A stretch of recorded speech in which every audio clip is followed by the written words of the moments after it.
Okay, welcome back to another episode of the Shed Geek Podcast, and I've got Wayne here with me today. Wayne, you care to introduce yourself to the audience? No, I'd be happy to do that. Thank you, Shannon, for having me on the podcast. Had a lot of interactions with the shed industry over the years. My background is actually in accounting information systems, and so I do a lot of IT consulting and a lot of financial consulting, but I've interacted anywhere from my brother-in-law's shed business to Montana Shed Center. I've done work for them. I've done work for Shed Suite and all that kind of stuff. So been around a little bit. I have, and I like to think I bring an outside perspective to the shed industry. I'm not in so close to it and so tight to it that I can't see the forest for the trees type of thing. Yeah. But I try to bring an outside perspective, whether it's from technology or whether it's from finance and all that kind of thing, to the industry, so that kind of shed a little different light on things. So I like the pun. That was good. Yeah. So no, it's been interesting. The reason I'm here today at the Shed Bash is because I have some clients here that I'm helping with. I believe this market is in a maturing market, and that we're gonna probably see some consolidation in the next 12, 18, 24 months type of thing. Yeah. Where if we have an economy that's retracting or in recession, there's going to have to be some consolidation that happens to the efficiency one. So my goal is to help, whether it's a small guy who's looking to exit his business, to make sure he has a business that's ready to sell, that's ready, that's financially in a good position, and even if he wants to keep that business, he should still have it ready to sell to himself. A lot of people say that, hey, I don't know my numbers, I don't know if I'm profitable. And I mean, I'll ask clients, I say, can you give me a profit and loss statement so I can see for the last year to see what you have? And they say, I don't know how to do that. Yeah. Which tells me they're not even looking at it. Yeah. So that's kind of my background. My thing is I'm here to help guys get their businesses, get their numbers, know how to get their numbers, and know what they mean and what story those numbers tell to them in their business. That's great, man. IT, if I started there on IT consultation. Sure. So I'm not what I would refer to myself as a real technologically advanced type person. Maybe 5 years ago, 6 years ago, I had just this basic, very basic PC I hardly ever turned on. And in our family, there was a lot of manual labor, and I did that for the first, 20 years or 15 years of the workforce that I found myself in. And then I started finding ways to work smarter as I got older, to take it a little bit easier on myself. I'm very proud of myself where I've come in 5 years, but I bet you may meet people like me in the shed industry all the time that kind of, hey, technology's a little bit distant to me, or it's new to me, or I'm just not comfortable with it yet. What kind of approach do you take? Where I'm going with this is I've helped people with different platforms in the industry. From a tech platform, and it's ironic that I would be helping them. But what I found is that some people maybe even need just the basic functions and basic understanding, and because of that, they maybe get embarrassed because it's a little bit difficult. So you're talking about more advanced type stuff that you do. Yeah. So I'm talking more. So my background in the IT industry is when I was in high school, I had the opportunity to do an internship with a software company. Okay. And from that, I got an IT staff job, eventually moved to an IT manager position of about a $30 million company, and then eventually started my own consulting company out of that. And what we did is harnessing technology for the business and the business rules. So, there's a lot of tech people out there that, write code for websites or software, things like that. I take more of a high-level approach to that. I say, what is the business system? What is the business process in this business, and how can we codify that in a system that is somewhat automated as much as possible, but doesn't hamper the customer service experience or whatever it is, whether that's a sales process, whether that's a manufacturing process, all that kind of stuff. So from a technology side, I come at it from a business rules perspective and developing processes in technology that implement those business rules. So what do you feel like is your best advice to someone as you're seeing tech emerge in this industry rapidly, 3D configurations to online inventory systems? Excuse me. Just about every aspect. We had the guys from Lead Ferno on the show. Yeah. It's a text to a platform. to your website. I mean, there's just so many different. I wrote an article not too long ago in the Garage Shed Carport Builder magazine called "What the Tech." Yeah, and you know, and I remember growing up, and technology wasn't quite what it was. Yeah. So, what advice do you give them in a market, an e-commerce market, different things that we're seeing? What advice do you give the average shed salesperson, shed manufacturer who's listening? Well, first of all, technology is not a magic bullet for you. Yeah. It's not going to do magic things for you. It's not a magic wand that you can wave over your business and things will magically become more profitable or more smoothly operating. It is only a tool, you know, the old saying, garbage in, garbage out. So whatever you put into the system is what you're going to get out of it. So whether that's RTO, whether that's sales experience, you know, I'm not against 3D configurators. I think 3D configurators are great, and especially in this industry where, you know, we have Amazon and those type of Walmart.com where people are buying online. 3D configurators fill a role in making that possible. For instance, I can go to the Ford website, I can build the truck of my dreams, or the Chevy website and build the truck of my dreams, and see exactly what it's roughly going to cost me. So this industry does need to do that, but at the same time, we don't need to lose the capability of a good customer service experience. I'm coming the old school sales position of give white glove customer service, and your customers will come back to you, whether that's for a new shed, for a shed, and they're going to tell everybody about it. The old raving fans deal. So define that. Define that white glove customer service. Well, for the shed industry. For the shed industry, to me, it's like I like to put myself in the position of a customer going to buy a shed. So when I drive into the lot, what's my first impression? How does this lot feel to me? And how am I greeted by the salesperson, or the customer service person that's coming out to talk to me? You know, what options? And I'm going to tell him, as a customer, I'm coming in there with a problem that needs solved. Whether it's a lawnmower that needs to get out of the weather, whether it's a bunch of extra stuff because I moved to a smaller house that I need to store somewhere that I need access to, or whatever the situation is. And I want that salesperson to figure out what my problem, what the best solution is for my problem. Help me define a solution. So, to me, that's what white gloves are. And if there's issues that rise up when, you know, during delivery and installation of a shed, something happens, something got broke or whatever, I expect, you know, people to take care of that and to make that right and make that good. And even though there may be problems that come up, it resolves with me as a customer having a positive feeling for that experience. Experience is everything to me in sales. So, no, I agree. I think I've heard sales is a transfer of energy, right? Yes. Yep. It's a transfer of enthusiasm. Exactly. Right. So if you're enthusiastic about your product and you can't wait to sell it, yep, that's going to transfer to them because you're trying to ultimately find and fill that need. Yep. The shed industry is unique in a way that it's very fragmented, is the word I like to use.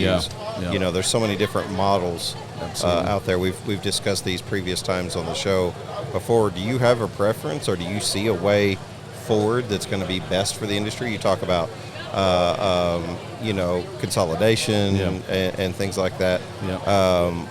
Will one sort of demand or business model sort of outscale the others?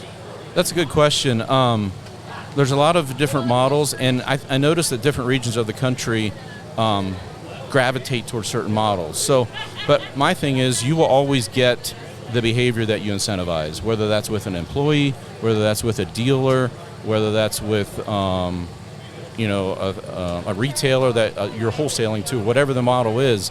So if it's a commission-only thing, you're going to get pushed to sell and not necessarily give customer service.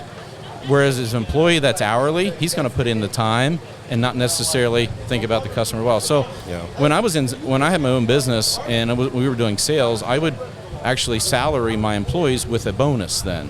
And that bonus was made up of certain things, certain key performance indicators that incentivized the behavior that I wanted them to have with their clients and with the experience. So I think the shed industry is ripe for consolidation, and those who provide a good experience and a good customer service are the ones that are going to succeed and are going to bring in maybe it's the manufacturing capability of somebody else as an acquisition, or the locations or whatever. But there's going to be a consolidation, I believe, and there's also going to be those who provide a good experience are the ones that are going to come out top.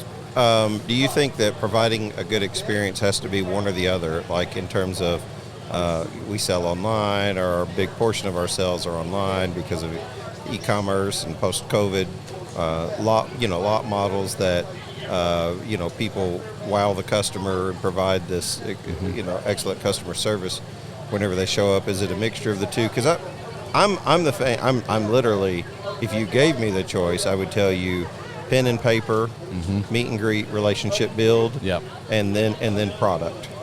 Product would be sort of towards the end of what I'm trying to provide in terms of value. That's the way I want it. But I recognize the need for automation and e-commerce and other ways to reach newer generations who are, trying to find new ways to buy, and they're finding new ways to buy in other industries. Absolutely. So we're not going to be able to hide from that and say, but not us. Absolutely. It's going to exist, and the ones who are going to embrace it, right, they're going to have, I think they have the potential to take a bigger market share. Yeah, absolutely. And you got to think about your market segment too. So if you've got baby boomers coming in, baby boomers are all about a handshake experience, one-on-one with a customer sales service. They want to do that.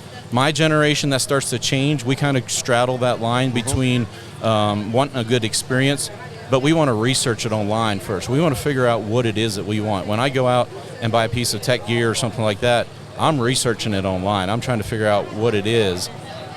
But if I still have questions, I want to be able to go to somebody and talk to them and say, hey, I know this and this and this, but I'm not sure about this. How does that work? And if that customer service person can answer those questions, he's most likely going to get my sale. If he can help me define my solution. You get into the millennial generation, they're all about online stuff. They grew up with Amazon, and even the Gen Z generation, they're buying online. If they can build it and they can define exactly what they want, they're probably going to place an order online and expect it to show up their door at a certain period of time. But they're going to also want to know through the process that, hey, my shed's in order, my shed's in production, my shed's in painting, and now it's ready for delivery, and here's the delivery date, and here's when I can expect. UPS sends out an email now or a text message saying your package will be there between 1 and 3 p.m. Yeah. That's the level of service that the younger generation is going to expect. And so you've got to be able to accommodate all of those, and technology is a way to do that, but you can't let the technology control the experience unless you're largely marketing to one segment of a generation and only. So what if you take the approach, I'm not going to let the customer dictate the way I'm going to sell? I'm going to sell this way. What advice would you have for that? That's an interesting question too, because you better know what your market segment is that you're catering to, that's going to work. If you take that approach, you're most likely are doing it because that's what's convenient for you. But if you don't know the market segment that's primarily in your area or that you're reaching out to, that's going to be a difficult position, and you're going to be probably ripe for downsizing or consolidation or something like that. So you've got to know your market. You've got to say, hey, ideally, you have systems in place, whether it's through some kind of CRM software that tracks that your age of your customers, what your percentage of your customers are baby boomers, what are millennials, what are Gen Z, Gen Xers, all that kind of stuff. And there's a lot of good CRM software packages out there that can help you do that, define that. I remember buying a vehicle. I bought a new Honda CR-V, and this was back in 2003. And I knew had researched the Honda CR-V. I knew that's what I wanted for what we wanted to do with it. So I went to my local Honda dealer, and I walked in, and I told the guy, I said, hey, here's what I'm looking for. I'm looking for this specific model, whatever. And he was an amazing guy that just walked me through the process. But through that whole sales process, he got my birth date. He got my anniversary date. He knew my kids' names. Yeah. He knew everything. Sent you cards. And he would send me cards on that. Yeah. I still remember that guy's name to this day. Even though I don't even live in that area, I couldn't even buy a vehicle from him anymore, I still remember who he was and what he did. And I just think about that. I did the research online. I figured it out, and yet I still walked in and had a great experience. I bought lots of other vehicles from lots of other salespeople. I don't even know who they are. Yeah. No, yeah. We had someone early in mine and my wife's marriage that we had, a bigger taste than we had budget, and he kindly took us through and took the time for a young couple, young married couple, to install the patience. And we bought 2 or 3 cars off of him. So that level of customer service and relationship building means a lot to me. Leon Martin was on an episode not too long ago, and he was saying, he was talking about things that didn't have anything to do with e-commerce, from referral cards, printing a $100 bill on a referral card. Hey, give that to a customer when they come in. There's automatic $100 off. You've got people out there selling for you. The best thing you can do. So I partner with several people in the industry. In the industry. And one of the things that I make it clear is that the industry does have sometimes, at least what I saw, and in talking to others, and sometimes a tendency to overpromise, underdeliver at times. Absolutely. I know that we saw that a lot whenever we were trying to sell sheds, because we're trying, as a salesperson, you're trying to push that driver to the max to do what they can do, and the driver's saying, hey, you're asking too much of me, and there wasn't good communication, and we could have improved on those things, and you realize that through pain. You realize that through the failures, right? Absolutely. And then you come back and you correct it. But my opinion is, rather than everyone's okay with constructive criticism. Absolutely, But hopping on Facebook and dogging out a company, and then you get a band of people behind you that want to do that. I think they don't understand maybe the what that can do to a business, because no one comes back and says I was wrong. If you know what I'm saying, if somebody walks them through the process, or I just think for me it's very careful to partner with these people and say, hey, now it's your part of your partnership is, in my opinion, to promote this if you think it's good. If not, offer constructive criticism, don't use the platform, move on, to something that's beneficial. But it's very healthy whenever I can partner with people who say, I use this and it works, because they become your best salespeople. And my whole thing was with sales is make raving fans of your customers. Just simple things like do what you say you will do. The whole WYSIWYG thing, do what you say you will do, and under promise, over deliver, all that good stuff. That is the kind of stuff that people have to make a higher priority today more than ever. And technology can help with that. But if you've got a culture that's negative and you're consistently over promising and under delivering, that affects your bottom line. That affects your finances. I can't fix that as offering CFO services to people. I can't fix that for you if you've got a culture problem. So if you can do those things, get those things right, then the finance side of it and the technology side of it can be implemented to make you more streamlined, more efficient, to improve your bottom line, all that kind of stuff. So let's talk about the financial side now, as opposed to the technology side. What's your golden rule? What's your piece of advice when you walk in? Me and you were talking about P&L sheets, and basically, do they have one for their business? You know what I'm saying? Like, can you break down some of the information that you would look at, sort of the skeleton of what you would offer? So the first thing I do, and I just did this week with a new client. He's a startup business. He's not in the shed business, but is a different client. I walk in there and I say, "Is your checkbook reconciled?" That's my litmus test as to what level somebody's at. And nobody likes to do their checkbook reconciliation.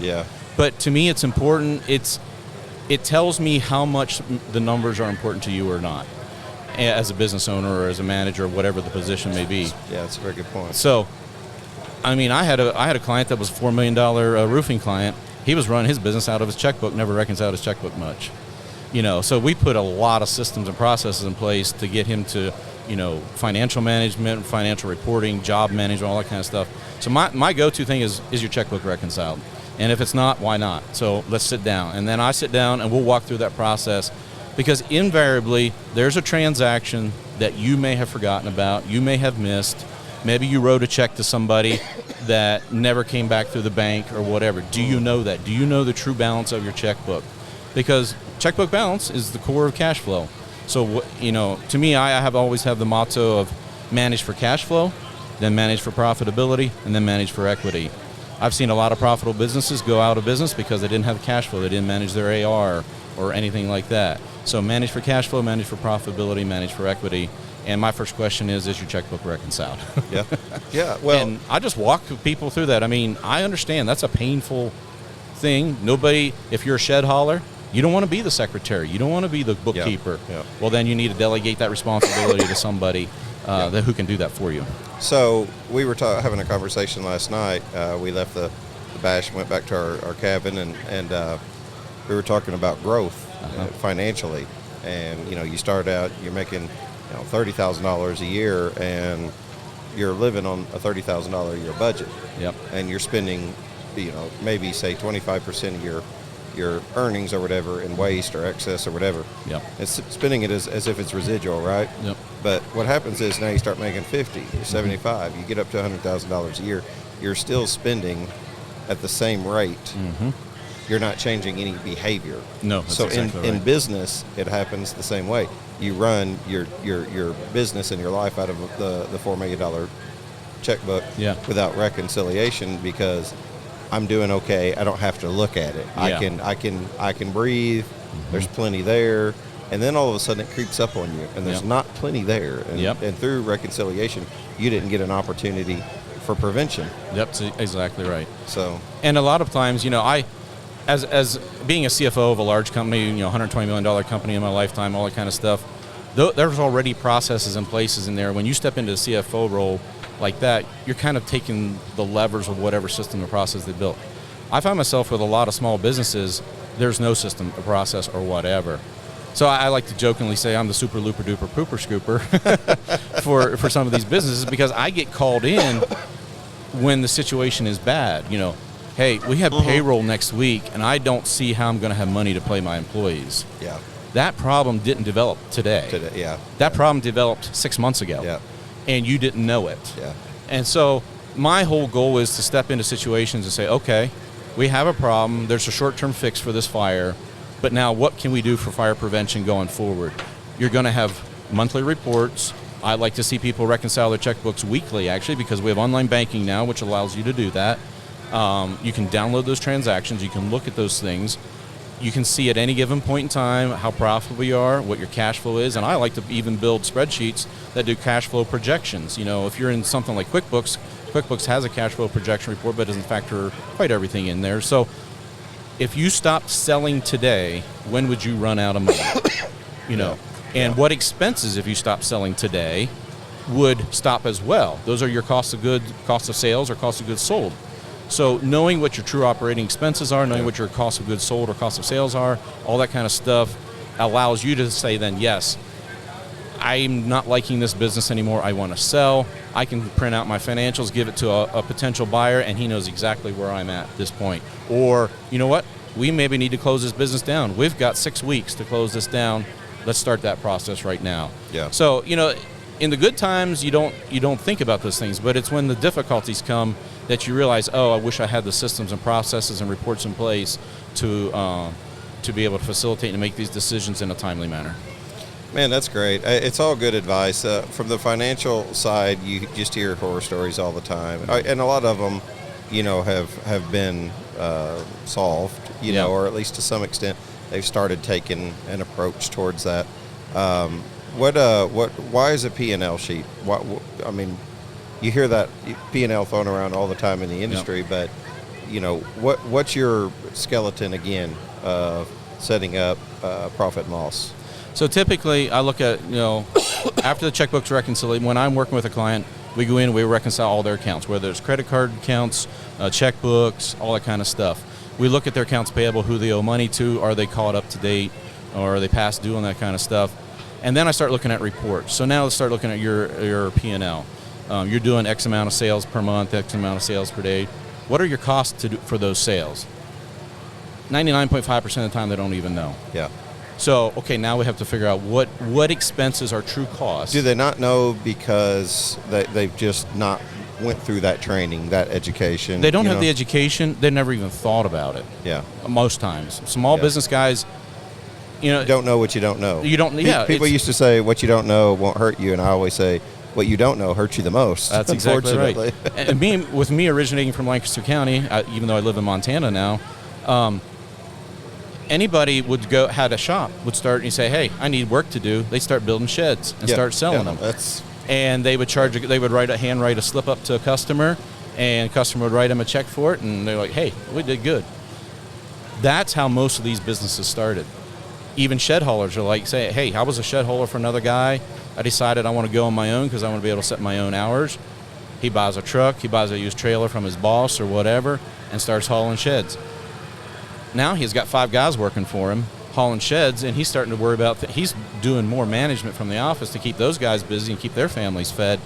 But is he being profitable? He doesn't know. Yeah. Because he doesn't understand what's going on. And so if that guy that has that, he needs to look at, what's the true cost of my hauling, like talking about fuel inflation right now. That's a huge topic in the shed hauling industry right now. Yep. Because of that. And even real inflation, I think there's some indicators real inflation is probably closer to 15-16% than the official 8% number that the government's been giving us. So do you know that? Do you understand that? Do you know what your true costs are and what your margins are and what your indicators of when you need to walk into the manufacturer's office and say, hey, here's my numbers. We're not making enough money. We need to be paid X. Yeah. To me, that's kind of the end goal of my whole thing. When a shed hauler, talking from a shed hauler perspective now, can go into the manufacturer and say, we're not making money, here's why, and here's what we need to be paid. And I think most manufacturers, I've worked with enough manufacturers, they're going to respect that. They're going to know that, and they're going to say, you know what, you're right, we didn't realize you have all this, and this expenses, and they'll work with something like that. Man, that's great. I have seen, I guess, multiple times in visiting folks exactly what you said. Startup company, we just jump into it. Or if you look back, you'll start to trace. This is why I love to tell the stories on the podcast about where folks came from, how they got started. Because a lot of times the hauler will come out of a group of, folks that they worked with or a company that they worked with, and they eventually, as you build value, you want to do it on your own. Yeah. It's the same way in terms of shed manufacturing.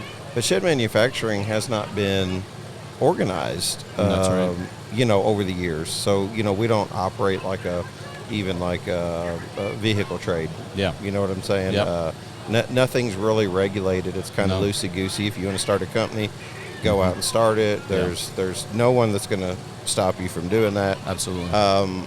So it'd be good to have sort of a central resource or central database to some extent, I think, to kind of, the way I explain it, Wayne, is there's an equator, and some folks fall below it and some folks are above it. If we bring the folks below it up to the equator, we all benefit. That's right. Right? Yep. Like no one gets hurt, you know? That's right. It ultimately pays back for all of us. So we didn't touch on this early on, but you mentioned Lancaster County, so that's kind of how you started. And you were in sheds to some extent, right? Yeah. My dad was a home builder, was a residential builder, construction, and I grew up in that industry. I started working in that when I was 12 years old.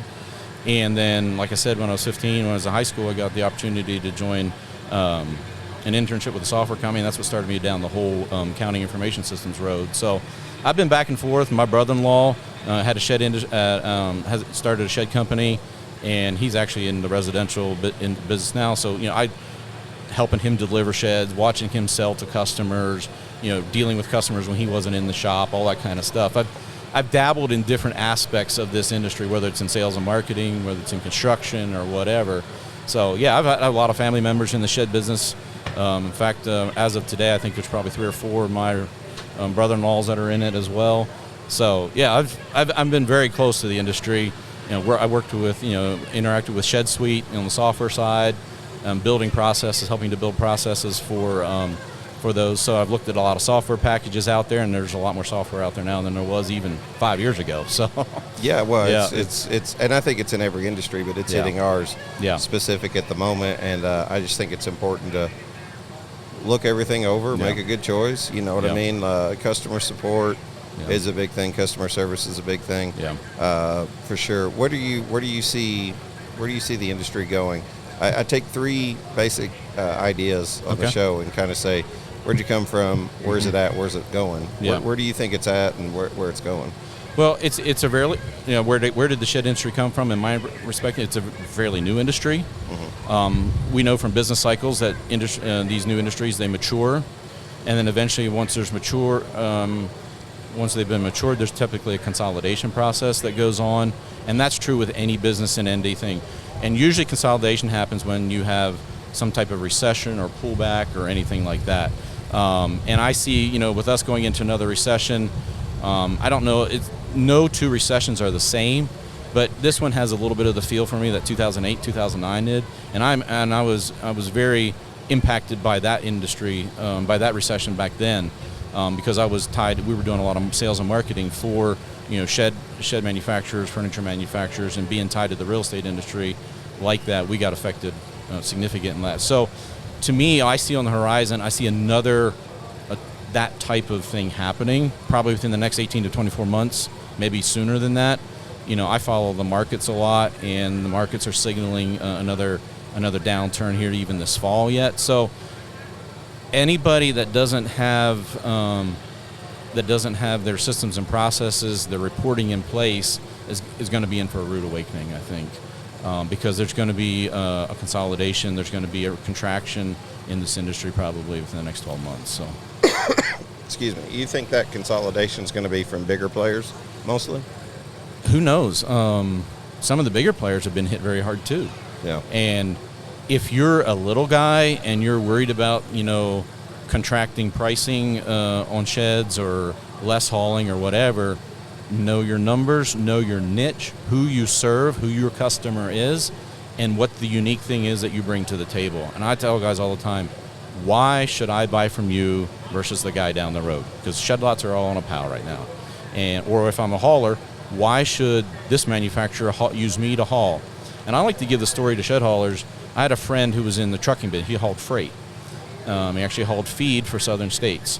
And Southern States liked him so much that even UPS and FedEx and some of the big companies could not take that business away from him, because his drivers were trained to deliver that feed without being damaged, without running a fork into the side of a bag, all that kind of stuff.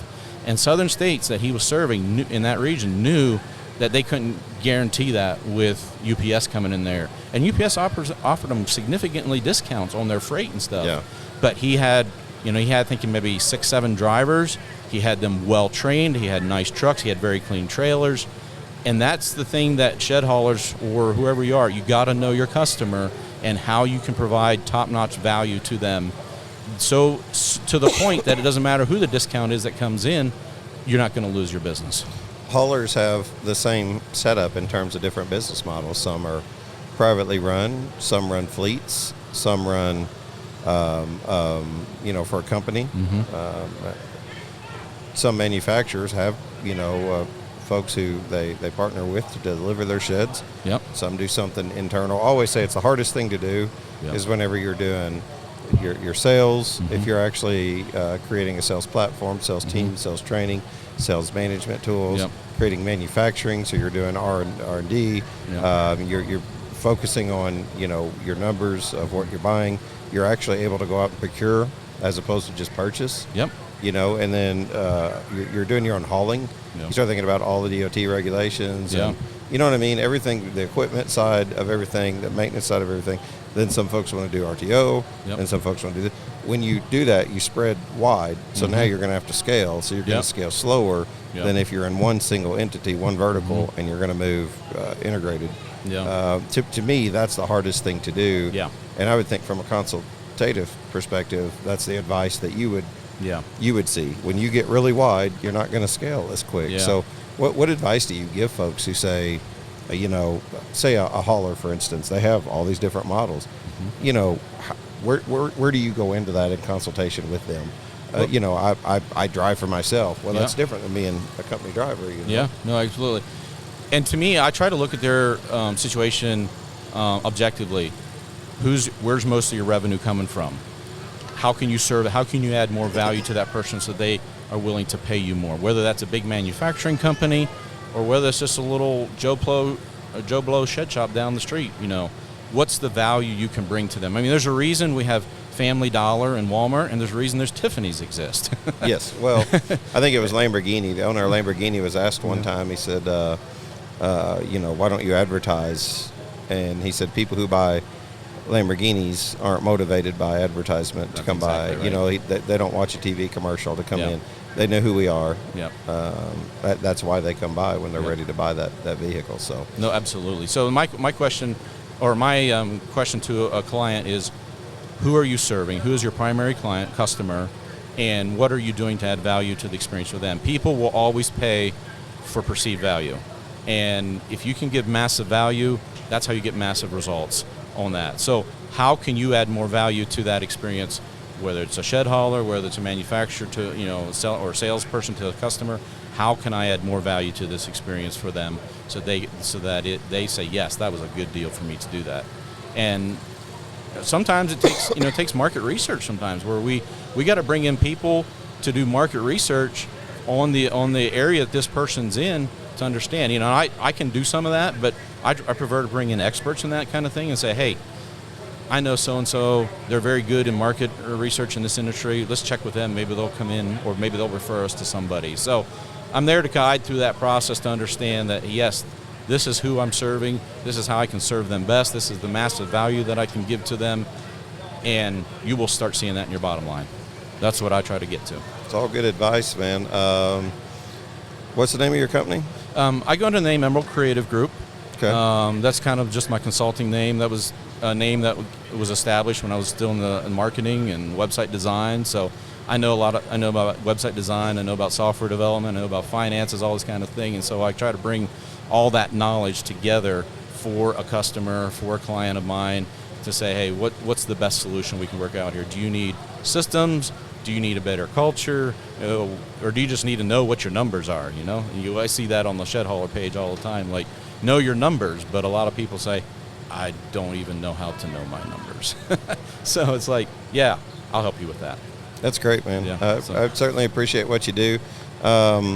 Your last piece of advice that you would give just to anyone listening today. Some people are going to find themselves related to the shed industry, but they're going to find themselves even in other areas of work. What's your secret sauce? What's your number one piece of advice, consultative perspective that crosses over all industries? Well, I like to back up and say, why, even for myself, why am I in this industry? Why am I doing what I'm doing? And my advice is to you as a shed hauler, to a manufacturer, to an RTO person, why are you doing what you're doing? At the end of the day, we have eternal perspectives on life. Yeah. Relationships are the only thing that we can take with us. Is this business, in what I'm doing, is that establishing better relationships? Is it advancing, the cause for which I'm very passionate about, whatever? People like to work for bigger things. And if you start seeing your business as a contributor to a greater cause, to a kingdom, or whatever terminology you want to use, that's really why you're in business. And if that business or that thing, if you're not enjoying it, and you're not, and it's not advancing what you believe in and what your cause is, there's no shame in closing down a business.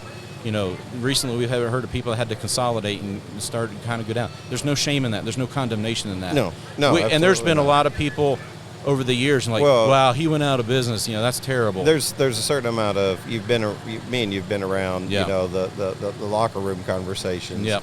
Where somebody takes a little bit of joy in that. You know what I'm saying? They're a little bit happy about that. Yep. And I think that's what makes a person feel so embarrassed or feel like, did I fail? If you failed for lack of knowledge, that's different. If you had the knowledge and then failed, now you can address behavior. Yes. But those are two totally different things whenever you failed because of lack of knowledge. I mean, Thomas Edison took him 1,000 times to figure it out. I always talk about Walt Disney. You're talking about finding your why. Simon Sinek, his book talks about that, and I'll get calls sometimes from people, and they'll say, hey, I listened to the podcast, really like it. What's your opinion on this? Or almost a consultative role, and I'll say, wait a minute. If I can't add value to, I'm not going to suggest something to you. Let me get you to someone who I think will get you the answer, who can add value. For me, it's very important to measure my value of what I'm providing you if I'm going to give you advice. It's why I always took preaching the word so serious. I would go into prisons and I would preach the word, and I was always scared. And the best pastors always told me it's good to be a little bit scared. You shouldn't ever think you've got it all figured out where you're going to go in. So I always felt like as long as I was excited by what I was getting ready to do and felt like it was serious and I was held accountable to some kind of standard. I had a point there and I went down a rabbit hole and I totally lost it. But on the hauler side of things, I just can't help but think, like you said, they don't know their numbers. And I don't mean them, but if they failed because of lack of knowledge, there's no shame. No, absolutely. No condemnation there. I've had those experiences. I've bought businesses, I've been successful, and I've had a business failure. And I've been an employee where businesses failed. I've been in I've even seen situations where the bank screwed up with a loan with a business, and the feds came in, audited the bank, and all kinds of hell broke loose where the bank sued their client, they sued their attorney firm, they did really all that. ugly. And I had a front row seat to it. Yeah. So I have learned way more in failure than in success. So don't look at it as a shameful thing, as an embarrassment. Look at it and say, hey, I've learned a lot through this experience. I'm going to go out, I'm going to try again. And, Milton Hershey failed how many times in candy till you learned how to make good chocolate, and then World War II came along and the government bought his chocolate. So. I remembered my point. And we were in Hershey, Pennsylvania. Yeah. That story was pretty phenomenal. And then I lost it again. What's wrong with me today? I didn't get much sleep last night. No, that's okay. No worries. So I keep losing it, going back and forth. Yeah. Gosh, it was on. You were talking about the condemnation. Yeah. And every time the point kept coming back to me, you brought up a better point. We'll have to edit some of that out. No, that's okay. No worries. Gosh, I really wanted to say that. Oh, find your why. Find your why. This is what I do. When those people call me up on the consultation side of things, I literally kind of use that Simon Sinek model. What do you do? Just ask that question. Ask yourself that question if you're listening to this podcast today. If you're a hauler, if you're in manufacturing, if you supply a service or a product to the industry, really doesn't matter. What do you do? You can tell me very clearly what you do. Well, I make trailers, and we try to make the best trailers that we can so that they can haul sheds on. How do you do it? Well, we have this really neat process, and they're very educated on that. Yep. Why do you do that?